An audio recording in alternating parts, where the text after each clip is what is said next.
அன்பார்ந்த பெங்களூர் முருக சொந்தங்களுக்கு வணக்கம். நான் ஜேஎம்எஸ்கே கோபி. வருகின்ற ஜனவரி 26ஆம் தேதி பெங்களூரில் ஒடுக்குத்தூர் மகான் அல்சூர் இந்த பகுதியில் நடக்கிற முருகர் வருவார் அப்படின்ற நிகழ்ச்சியில் நான் கலந்துக்கிறேன். இந்த நிகழ்ச்சி உண்மையிலே ஒரு மனதிற்கு நெருக்கமான நிகழ்ச்சி. காரணம் நான் போன வாட்டி சஷ்டி விரதம் நிகழ்ச்சியில் பெங்களூர் முருக பக்தர்களை சந்திக்கிறப்போ நிறைய விஷயங்கள் பேச முடியாமல் போயிடுச்சு. நிறைய விஷயங்கள் அவங்க கூட சந்திக்க முடியாமல் நிறைய விஷயங்கள் அவங்க உண்மையிலே வேறு எக்கச்சக்க விஷயங்கள் என்கிட்ட பேசணுன்னு என்னால் பேச முடியாத சூழ்நிலை, காலம், நேரம் எல்லாம் காரணம் காட்டி நான் கிளம்புற மாதிரி ஆகிடுச்சு. ஆனால் இந்த வாட்டி 2 நாள் பயணமாக நான் பெங்களூருக்கு வரேன்.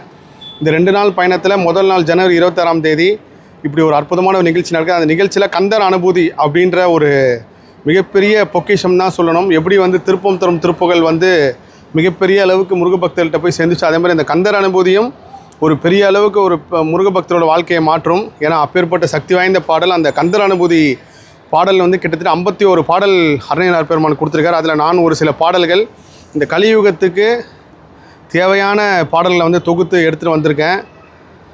நான் கிட்டத்தட்ட அதை ஒரு பல வருஷமாக படிக்கிறேன். அந்த பாடல் எல்லாமே முருக பக்தர்கிட்ட சொல்லி அவங்க கூட சேர்ந்து பாராயணம் பண்ணுறது என்னோடய ஆசை. இதை முருகப்பெருமான் நிறைவேற்றிருக்காருன்னு தான் நான் சொல்லணும். ஏன்னா இப்படி ஒரு நிகழ்ச்சி நடக்க போதுன்றப்போ இது தியானத்தில் உத்தரவு தான். கந்தர் அலங்காரம் திருச்செந்தூர் முருகர் அடைக்க நிகழ்ச்சியில் படிச்சுட்டேன். அடுத்தது இந்த மாதிரி ஒன்று பண்ணணும் அப்படின்றப்போ கந்தர் அனுபூதின்னு உத்தரவு வந்துச்சு. ஸோ ஒரு பெரிய பொக்கிஷமான பாடல்களை எப்படி திருக்குறளுக்கு 2 வரி தான் இருக்குது, 2 அடி தான் இருக்குது, ஆனால் அதுக்கு அர்த்தம் எவ்வளோ பெருசோ அந்த மாதிரி கந்தர் அனுபூதிக்கு 4 வரி தான். ஆனால் அதோட அர்த்தம் அளப்பரிய ஒரு விஷயம். கந்தர் அனுபூதி முருகப்பெருமான் கருணை நம்மகிட்ட கொண்டு சேர்க்கும். அப்பேற்பட்ட அற்புத பாடல்கள் உங்கள் கூட சேர்ந்து நானும் பாராயணம் பண்ண போகிறேன். விரைவில் சந்திப்போம்.